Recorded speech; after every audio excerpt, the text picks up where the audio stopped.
Good morning, good afternoon, good evening, everyone. My name is Rahul Singhal, and please and welcome to Innodata's webinar on applied AI in finance. We are going to discuss with our esteemed panel on how financial institutions are applying AI to solve some of the hardest problems in unstructured documents. My name is Rahul Singhal. I'm the Chief Product and Marketing Officer for Innodata. Innodata is a leading data engineering company, leading the way in solving world's toughest problems using artificial intelligence and machine learning. We are 30-year-old company, Nasdaq traded, and have solutions around creating training data sets for for data scientists who are looking to build models, as well as have a data extraction platform that blends deep learning to understand to get a good sense of document understanding. I'm joined by two panelists. I'm going to give them an opportunity to introduce themselves. Raghav Madhavan, who is a leading expert in AI, having worked for esteemed institutions like Credit Suisse and JPMorgan and others, and Innodata's chief data scientist, David Nadeau. So over to Raghav Madhavan for his introductions, and then David Nadeau, and then we'll get started. Thanks very much, Rahul. Thanks for having me in this panel today. My name is Maddy, and I've been, as Rahul mentioned, in financial services for 25 years, covering a variety of areas around data and analytics for Morgan Stanley, for JPMorgan, and for UBS. Currently, I'm a senior advisory consultant providing consulting services for various organizations. Thanks, Manny. David. Hello, I'm David Nadeau. So I'm leading the data engineering team at Innodata. We are doing applied AI, and basically we're building a data transformation platform to handle the most complicated, the most complex unstructured documents. Great. So let's get started. Maddie, I'm going to start by start the question answer session by you. You've been in this industry for a long time. Love to hear your perspectives on how you've seen AI being applied in the financial services world, especially in unstructured documents, maybe like contracts and ISDAs and private placement documents. Your thoughts on how it's being applied would be great. Sure. So, Rahul, a financial services firm produce and consume a whole lot of data. More than 90% of this data is estimated to be unstructured in nature, which is like things like contracts, the things that you mentioned. And this volume is expanding non-linearly. And particularly as products and transactions, types of transactions are evolving, the kinds of contracts, the kinds of documents that cover these, that describe these, are all changing. So managing this unstructured data really requires you to have a notion of the aboutness. What is this contract about, or what is this document about, so that you could organize the documents, you could search them, you could track them, and you could monitor them, right? And there are a number of reasons why you would want to do all of this. If you understand who are the contracting legal parties in an ISDA agreement, which is an bilateral agreement between two parties that want to do some kind of a swap agreement, right? Maybe an equity swap agreement. And so who are these entities? What conditions and covenants attach to both parties? Where is the legal jurisdiction? How do you define non-performance, and how do you remedy it? All of these are important things to understand about this contract. So if you can identify these sorts of applications, there are many, many kinds of things that you could do with it if you identify these elements. So one way that firms are looking at applying AI ML is if you extract these things, you could look at, for example, currently of topical interest is the LIBOR remediation. And how should you look at your documents for which documents have LIBOR as a benchmark? Is there any remedy specified if LIBOR marks are not available, right? The ability to pinpoint documents that have specific issues is really where AI/ML can come as a shining example and a particular use case. Now, if as you look at this, there is beyond contracts, I just wanted to point out like two other areas. And one is like regulatory filings, right? So if you look at filings like, a 10K, there might be many aspects within the 10K filing that might be of interest.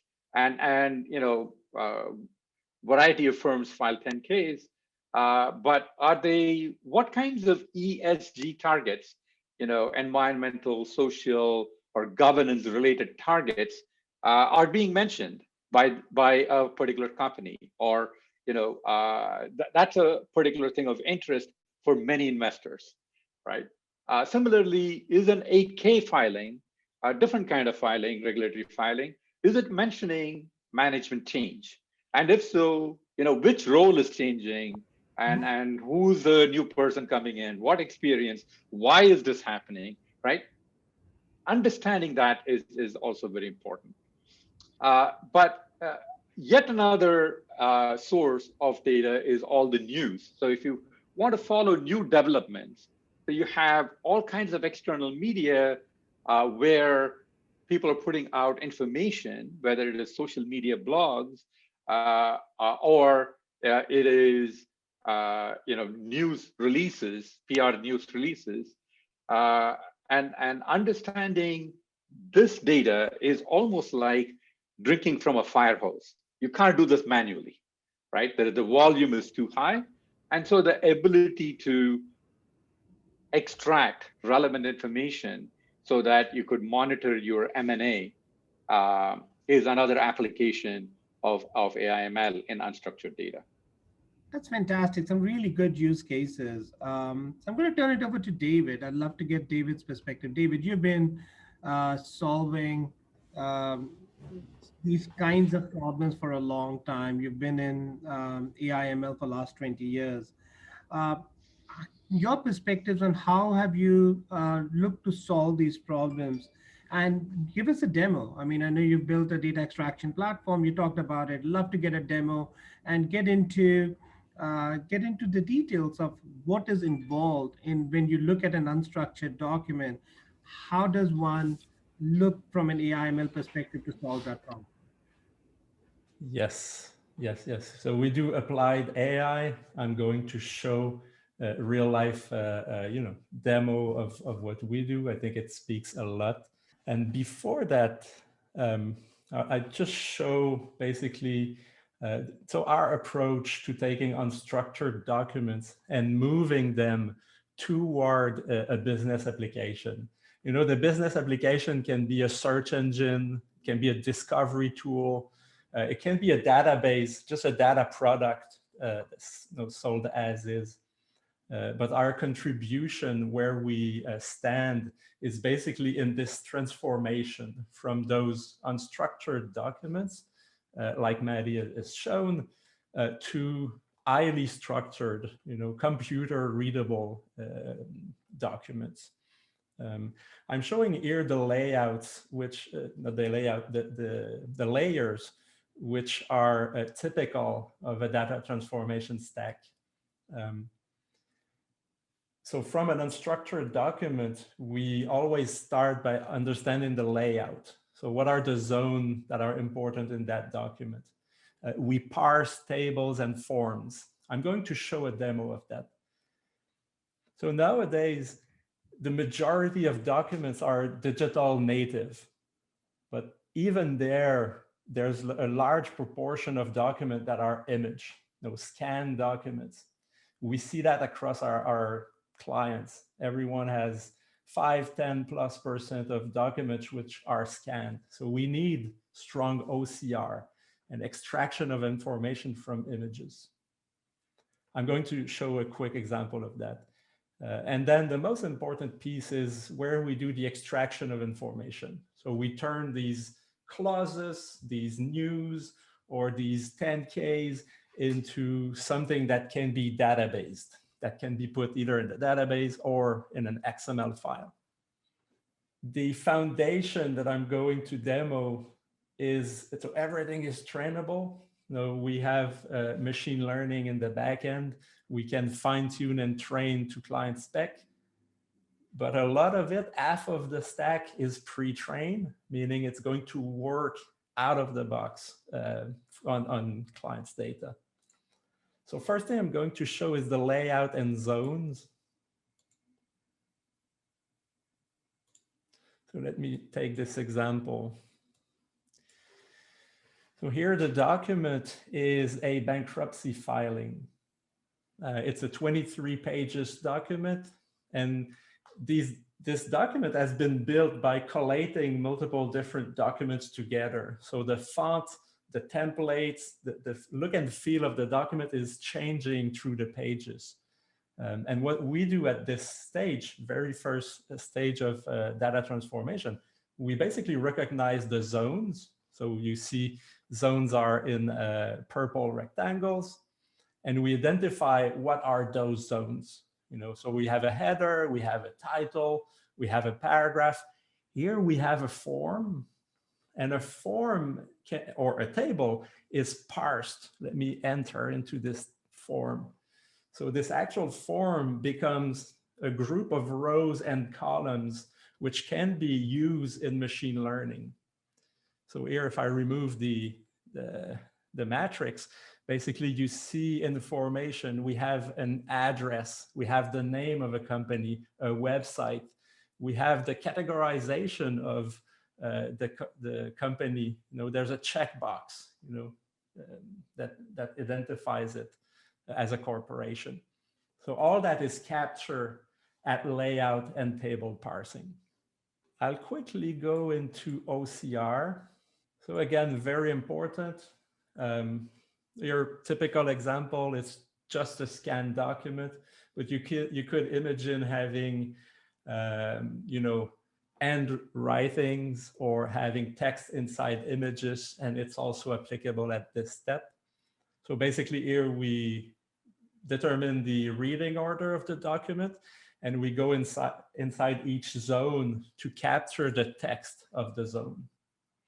Here, I intentionally use an untrained OCR just to show that OCR, when untrained, will do errors on your collection of documents.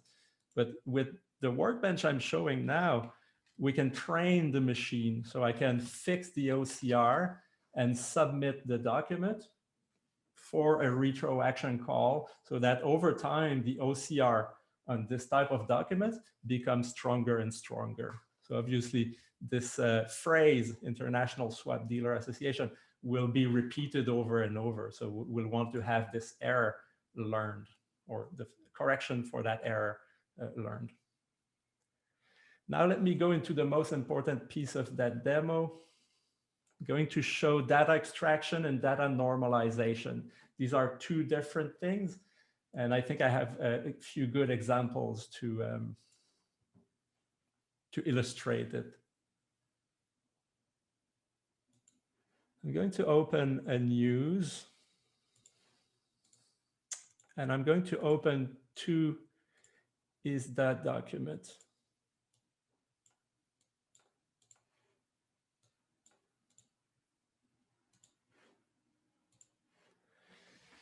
So first I want to show the news, because news are, there's no fixed template. No, journalistic language is easy in a way, but it comes into a very noisy environment. So here the data extraction must be done, and all the noise must be ignored. In this example, the data that we extract is the headline, the date, and the information about the merger, or the acquisition. So who's the acquirer, who's the acquiree, and what's the deal value.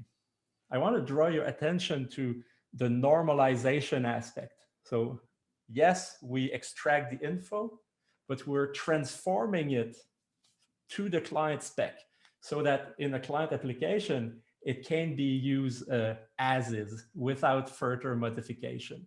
So a date, I will just zoom here so that we can see the date. So a date is transformed from this format on the left to a computer readable date. The deal value is transformed from this string 3.2 billion into a computer readable number.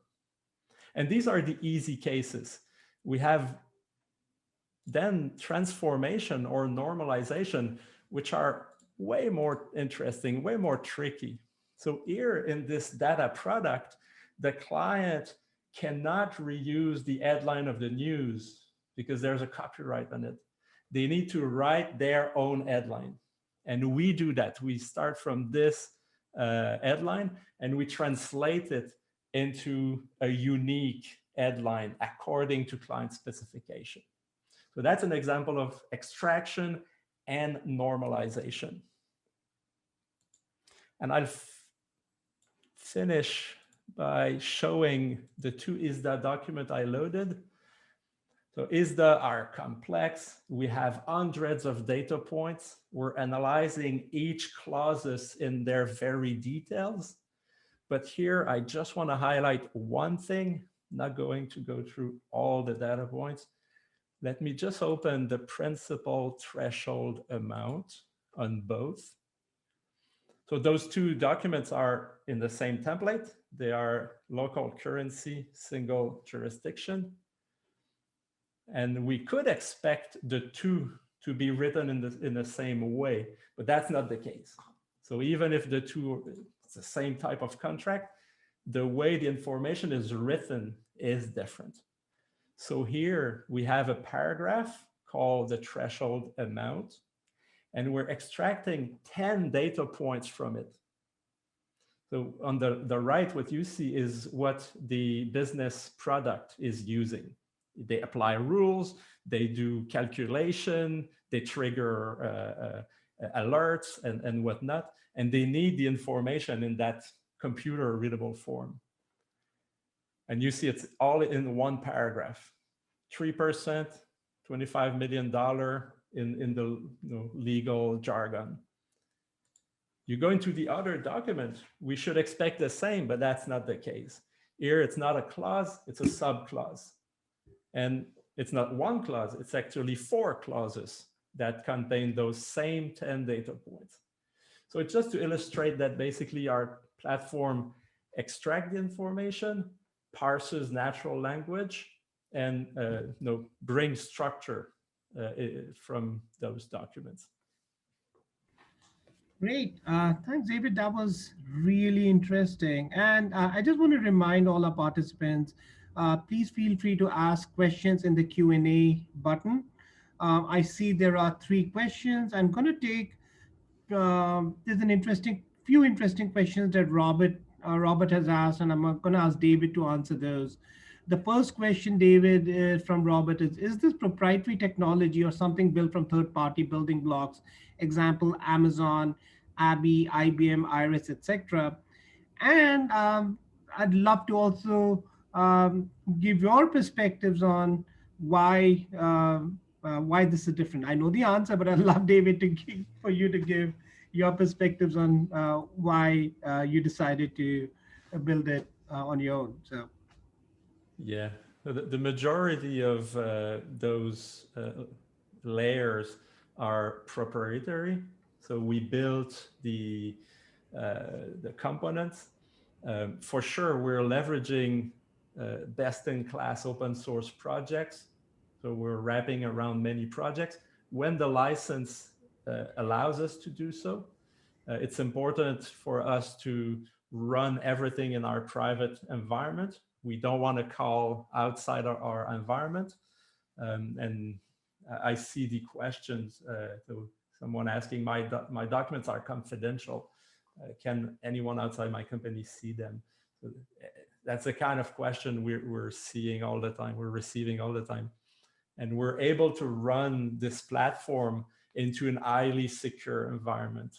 So we handle healthcare records, we're handling the most sensitive information you can imagine, and we have the infrastructure in place to protect information. Another question from Robert is, do you have API connections to other document management systems like Advent, FactSet, Intralinks, and others? Yeah, so the platform is API first. So we started with the API definition, which is far from trivial. And basically our users are sitting on top of the API. So for integration into other platform or just for direct interactions. And one more question, and then we'll go back to Maddie. But again, participants, feel free to ask us questions. We want to make it as interactive as possible. Subhash question is this auto zoning for content categorization or manual? Yeah, so these layers are all machine learning powered. So there is a level of automation on all the layers. If you see at the bottom, the last layer is a confidence estimation. So from all the information received, we're able to judge the quality of the machine output of the automation. And if extreme quality is required, then we can send the documents for human review. If we want full automation, then we just let the documents go with the level of error that we know in advance. But yeah, in this case, layout auto zoning is automated. Great. All right. Let's move on. So let's turn to Maddie.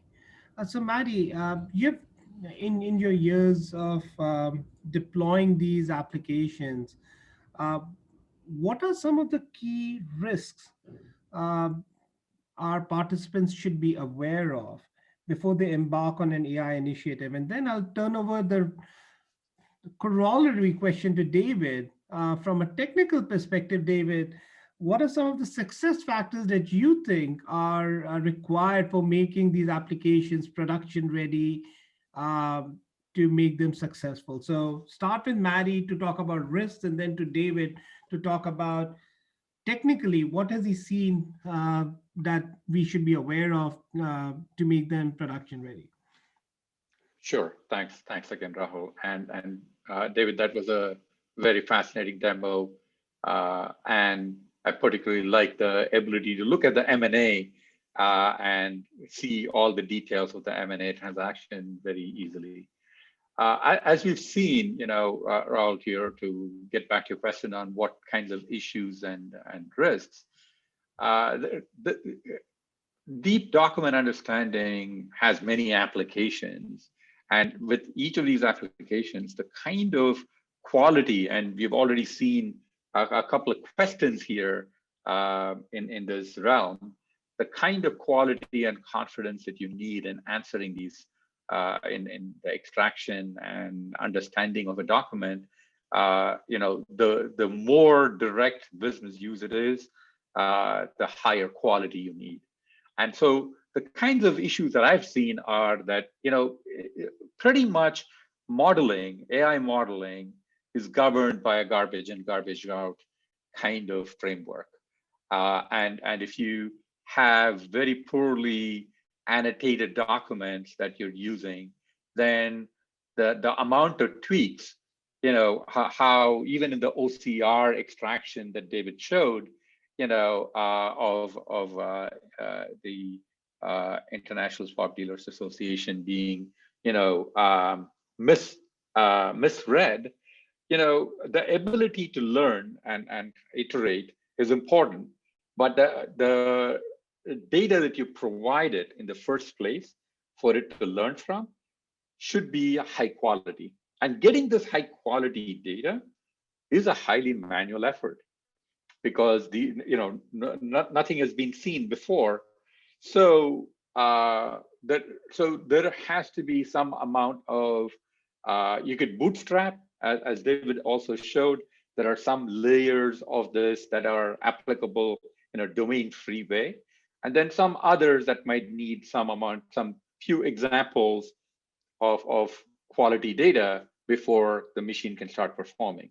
So the risks there are in really ensuring that you have enough time that is given for people to create that high quality input data into the machinery. And in labeling these examples, so one other thing is like if this old famous joke about the drunk man searching for his lost keys under the lamp post, because that's where there is light, right? So if you only have some amount of data, right, that you're looking at, you might be missing the real use cases that you're going to be coming up against. So this can cause various kinds of bias issues. And this is another thing that people need to be wary of, right? So give it enough gas, to create quality input. Make sure that you have, good coverage so that what you are going to use this machinery for in real life, in practice, is what you're training it for. So both of these are important. Got it. David, your perspectives on, from a technology perspective, what have you seen that would make these applications successful? Right. I'll cover that, Rahul. I'll take two questions on the fly, though. I just see two questions on again, layout. And so let me address that quickly. So one question is, so we have different documents. The layout is different, data is the same. Do you need to go through the training process all the time? And similarly, we receive documents, the format is different. So can we just model one or two and let the AI figure out? So the answer is here on the top. So the foundation here, layout, table, OCR, language modeling, it's pre-trained, and usually we use it as is. Out of the box, it works in most cases. We've trained these models on thousands and thousands of different documents, from magazines to news to forms, contracts, name it. So it works well out of the box. When we go down on those data extraction and normalization layer, we want to train per client, per project. For sure, we don't want to leak information across client. So we're very diligent in making sure we train on a project per project basis. Now, the success factors that I've seen, and I keep it short and easy. So usually we get better success when we use experts to do the data annotation.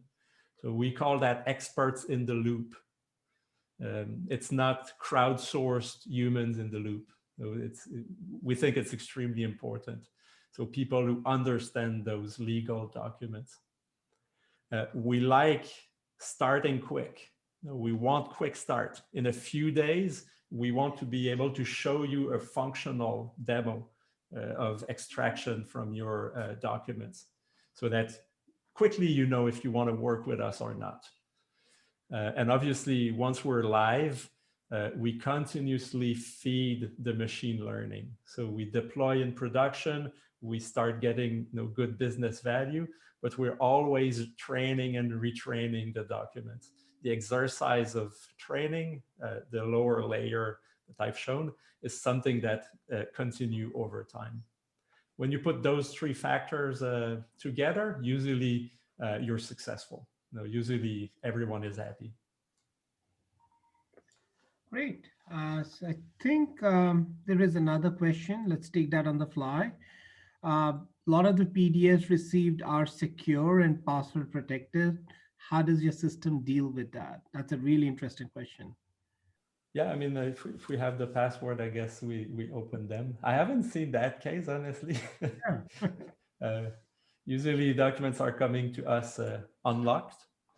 Um, and in There some is cases, API. There yeah. is the API um, for automated reading of PDF documents allows for passworded documents. We'll just need to figure out the keys and how do we do it on a per run basis, or do we have some key stash and a key store stash where the PDF password is put out there. If the passwords are all different for each document, then we will need some kind of a user prompting, to go back and forth on for each document.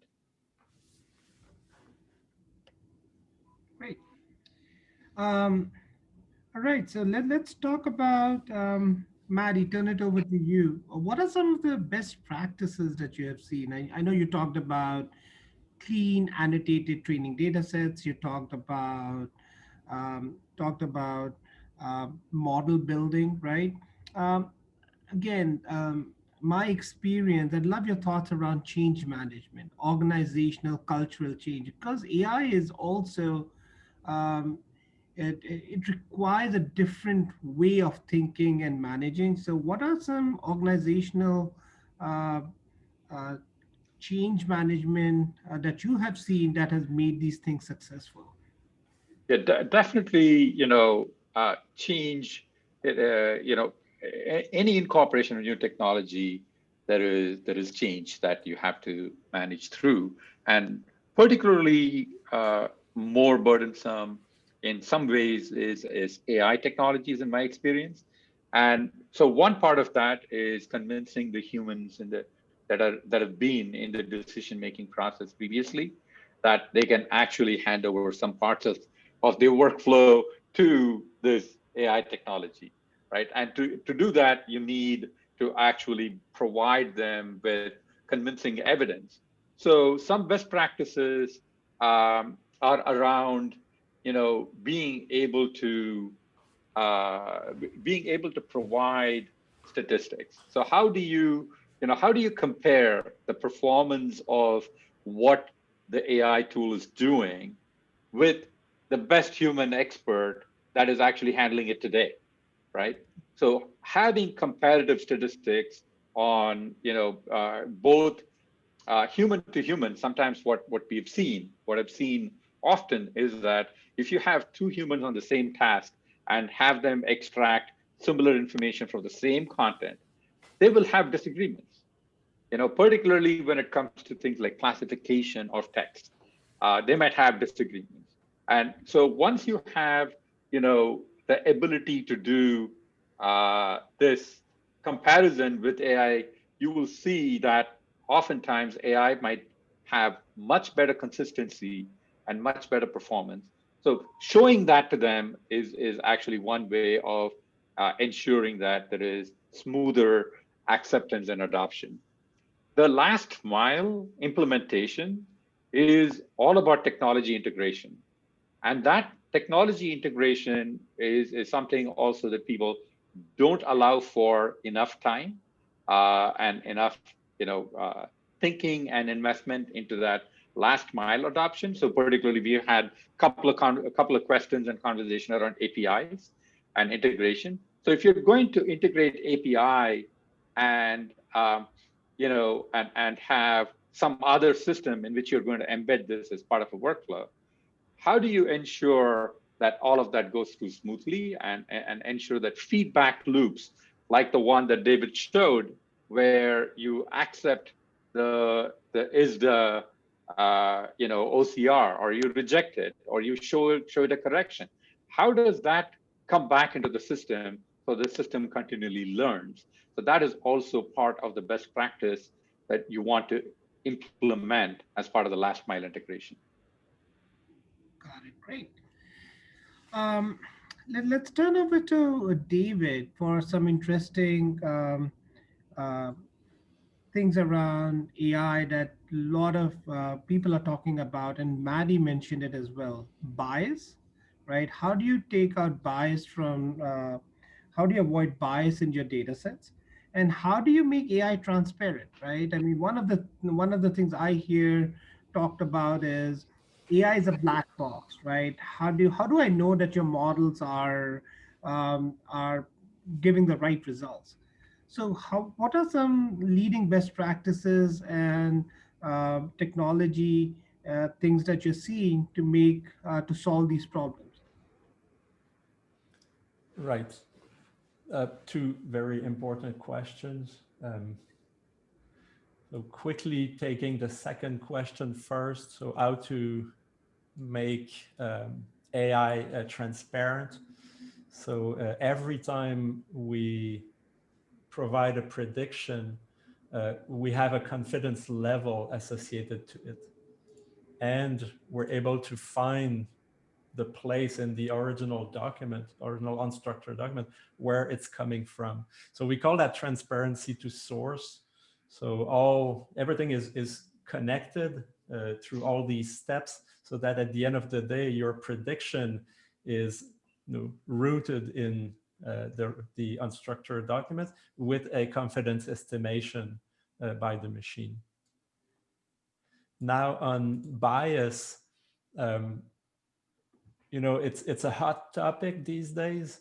I'm not going to talk about bias in financial systems where you will see example of sexism or racism.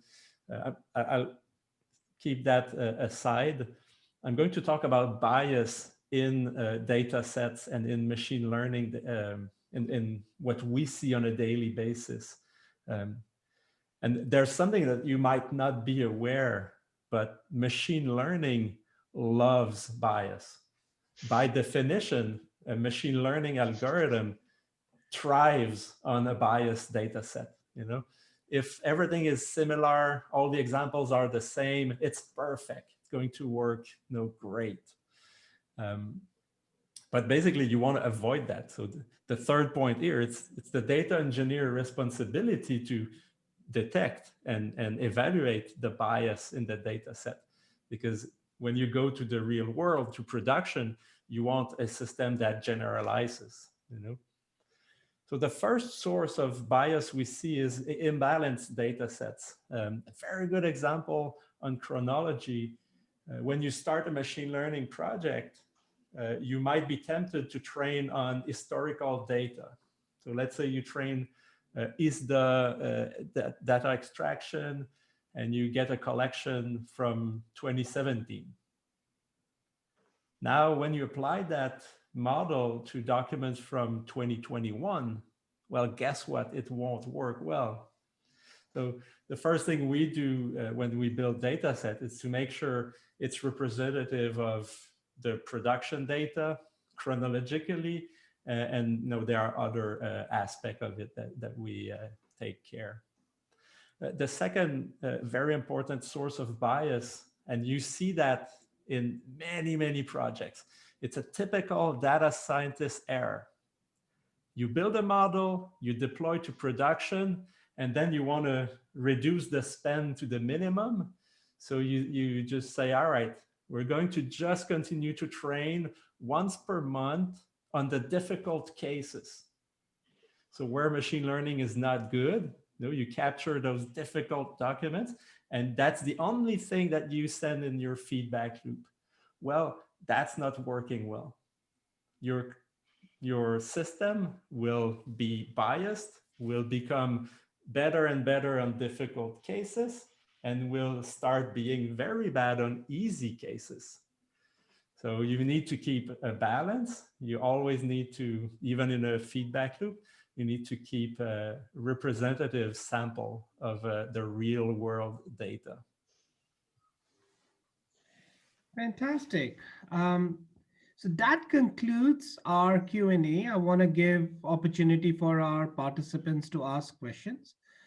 So let's open it up. I think we have tried to answer questions along the way, but if there are any questions that any participant has. You can either type it on the Q&A or speak up, and we'd love to take some questions now. We have a good question. We have another question. How it will work for non-English contents? Yes, I can take that. Yeah, the algorithms that we use that in the first layers, we leverage a lot of computer vision to understand the structure of documents and tables. That is independent of language. And then when we go down into data extraction, we make sure to use very large language models that are built on massive collection of language-specific documents. And basically we train, I have examples, I don't think I can show them because I haven't asked authorization to these clients, but we have example in Italian, in French, in other languages where we exactly do the same stack, the same layer, but basically in different languages. We even have examples where the source documents are in a language, but the requirement is to map to English. So it's part of that data normalization. You know, it's actually translation, extracting the information from document and normalizing to an English value. That is possible in this platform. Fantastic. And then another great question. What are some challenges that your system faces today? And how do you look to tackle those in the future?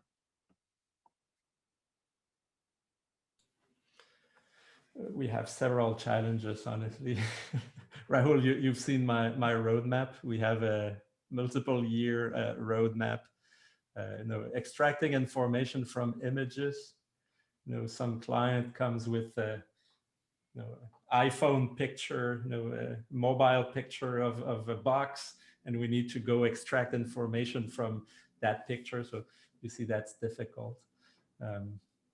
Understanding handwritings in a form where it's a mix of text and writings, that's obviously difficult. Some people in healthcare particularly, they are not writing very well. It's very quick and dirty, so very difficult. Yeah, let me I could answer. go all day on problems. Yeah, I think from our perspective, right, few things that really stand out. There are a lot of ways to solve the technology problems, but what's really required in an AI system is very clean annotated data sets. And we see it over and over again, where clients are not, first, they may not have the data, right? The data may be in, if they have the data is not in a good, clean format. So there's a lot of normalization and cleanliness of the data that needs to be done.